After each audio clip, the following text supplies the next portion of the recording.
Thanks for tuning into Heavy, where we bring you the latest interviews with local, national, and international artists. Today's victim is Chloe Trujillo, who has teamed up with Aussie Mark Dalbeth from Rav Medic to release the EP Heavy Piece. Check it out. Hi, this is Chloe Trujillo, and from the band Chloe Trujillo Rav Medic. That's the name of our band. I felt always a little bit redundant when I say this.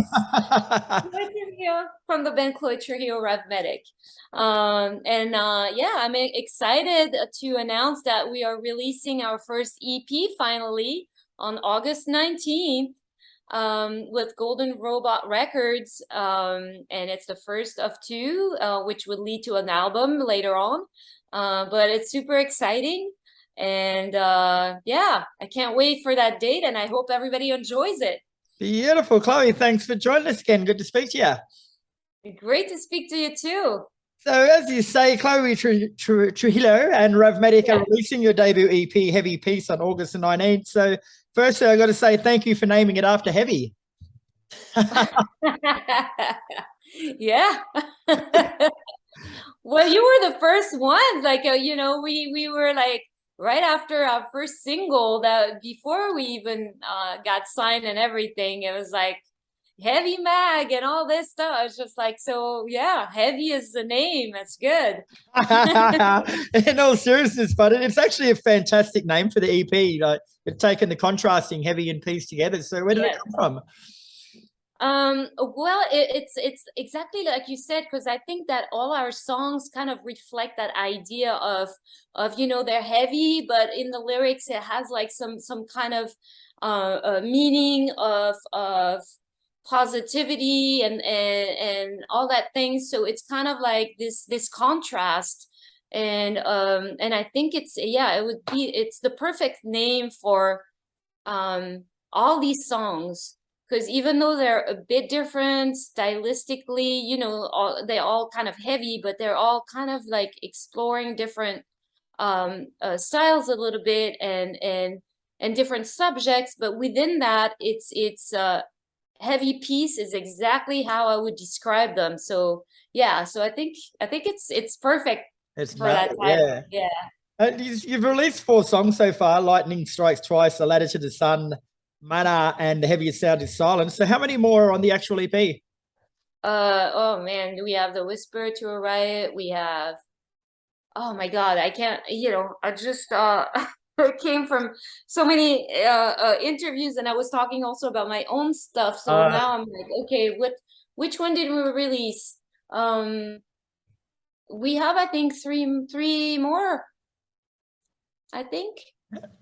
That'll do. So there's 5 total on the EP, and then there's the extra one that was a single. So it's like a total of 6. Is that what it is? You get me thinking now. Like, wait a minute. Sorry, it's too early to think. Well, just because we're working on new stuff too, so I kind of always forget, like, which one did we release already? Okay, yes, that's right. Because to me, like, once it's like, it's like mixed and mastered, it's like, okay, next one. But then I tend to forget which one we released already or not. That's my problem. I do, but yeah, and then we're already, like I said, we're already working on new material. That's going to be the second EP and all this. So there's so much more to come. Yeah, that it gets, That's understandable. But plus I work on my own things too. I know, So you've got so much going on, girl. I know, and it's like I'm like, I think I'm losing my mind sometimes. In a good way, in a good way. In a good way. What I like about every one of those songs that you've released, though, is you touched on this before, but everyone's got a different sound, which is awesome. Like, was that focus going into the writing to sort of try and diversify the music as much as possible? Yes, we were kind of having fun exploring, kind of what I do with my own stuff, but that's me on my own. But I'm glad, like, Mark and I went just into there's a bunch of different bands that we like, and different styles of music, even if though it's still heavy, but it's just we had fun with exploring all these different kind of styles, and that's how we came about for that EP. We wanted each song to be a bit different, so it kind of represents like what things can do. And as we refine our sound, because we're still, it's, even though we've been collaborating now for quite a little bit, but it's still kind of fresh, so we're just having fun with all all these styles, and exploring, experimenting, and that's part of our process. That's a choice that we made. So yeah. And all of the film clips feature beautiful imagery as well. So how much thought and planning goes into the film clips? Because they're beautiful. Yeah, thank you. That's adding, with the videographer, whoever makes the video, we bring so that person into a creative collaboration, and we're pretty open. We have like some ideas of what we'd like to do, but then we're totally open to welcoming like that other person that's going to come and bring in their touch. And it's a completely new, like it's kind of something that's very fun to do, like visually, to create like that. So yeah, so that's also, I mean, it has to reflect the feelings, the emotion of the song, and what it's about, but it's also very fun, and just a part of something that I really recently discovered, how to be like just creative with videos and imagery, with my own songs. And so that gave me like a lot of experience, and seeing what's possible to do now with technology also, whether it's like you're shooting with the drone that does these cool, like, like videos from way up high, or adding effects to the video. Like it's just a fun process. Yeah, it looks it. And it started this project with Australian Mark Dalbeth, who's known here from his work with Bellicera. So Yeah. you met him at a Global Green charity event. So describe your first impressions of Mark and how that led to you guys collaborating together. Well, so it was during COVID lockdown, so we both performed at that Global Green event, and we never met in person because each performer, it came in at a different time. All we had is just a camera, so we never met in person. But each performer had access to view the whole show. So I viewed the whole show, and I noticed, oh, that's another band that has a metal, that also metal. That's the only one that had like a hard rock, heavy metal kind of vibe. And I'm like, oh, cool, I dig it. And then he noticed me, and I think we started following each other on social media. And then one day, I think it was like the week after or a few days after the show, he texted me and asked if I'd be willing to do a collaboration on the song. And I immediately said yes. And then he sent me some guitar riff ideas, and I selected the one that were my favorites. And then I sent him some vocal melody ideas to go with that riff. And then, so we never met in person until that first video shoot for Lightning Strikes Twice. Because, with technology now, you can, and LA is so big. We actually live like the furthest apart that you can, imagine. So, and try, traffic and everything. But so we worked online up until that video, and that's the first. But already just working and talking with him on the phone, and just exchanging emails and files. My first impression was really a great one, because I enjoyed the music he was playing at that Global Green event. And then when he sent me those riffs, I really liked a lot of them. And then just exchanging with him in the beginning, I could see, it's open communication. He was not very difficult. He was like welcoming my ideas. I was welcoming his. It was really a great partnership. It was like, and it still is. So it's great to work with somebody like this. That's just, we're just easygoing, and we're like willing to explore and willing to listen to what the other wants to do creatively. And we always come with the common agreement on everything we do. So it's pretty easy. It's been great so far. Hopefully it continues that way. But yeah.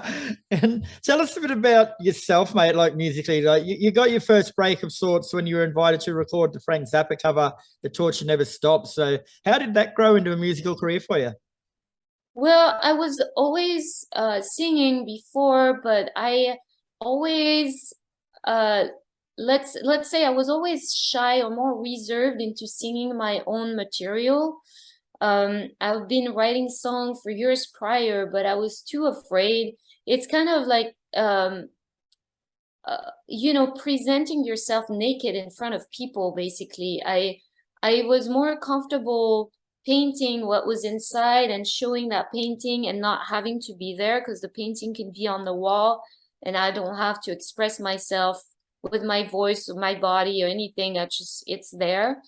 And that's why painting, it was always kind of my first mode of expression because I was too afraid. I don't know. It was I don't know exactly what it was, but it was just that kind of like reserve to present myself fully and express myself. And I felt like through my writings and through my voice, it was truly me and I could not hide and I could not pretend because through the voice, there's so many emotions that come through. And with writing, it's the same way. It was really very personal. And I've always been kind of a secretive person mostly or just to protect myself basically. I was hurt many times and it's kind of like I built this kind of wall around me to protect myself. So the music was always there, but I never um I was more comfortable singing other people's material. So the way I got my visa to move to the US was through singing, but I was singing like musical theater, I was singing cabaret material, stuff that was written before and that I got to sing. Um, and Meanwhile, I was writing my own stuff and not using any of it until one day, yes, like you said, I recorded that Zappa, The Torture Never Stops. I had tons of fun doing it, and then Gail Zappa, who was overseeing the recording, was there facing me while I was recording my voice. Like I had my mic, was the lyrics, even though I knew the song by heart, and she was behind the glass in the control room, facing me, looking at me while I was doing this. Wow. And during that whole I forgot how many minutes that is. It's just like more over a minute, I think. There's like a whole section that's instrumental, and she told me to go ahead and improv on that. And I improved, and in one take, once I was finished with my improv, the music started again. So I had to start. It was almost magical. But her doing that forced me to improv and say words that just came through. And it was kind of like going beyond your comfort zone.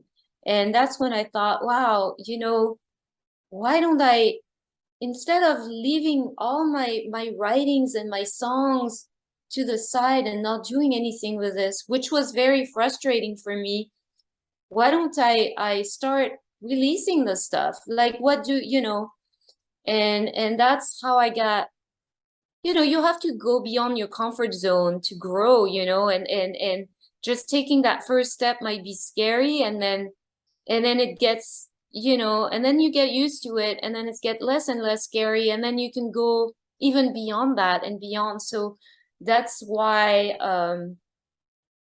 yeah, and I'm still, I'm still dealing with working on myself, and actually all my songs, I like to explore different styles. I'm having lots of fun with it, and now I can't wait to sing live again also, because with COVID and everything, all the restrictions, we haven't done that in a while. So now things, I think, are slowly but surely opening up, and that's going to be the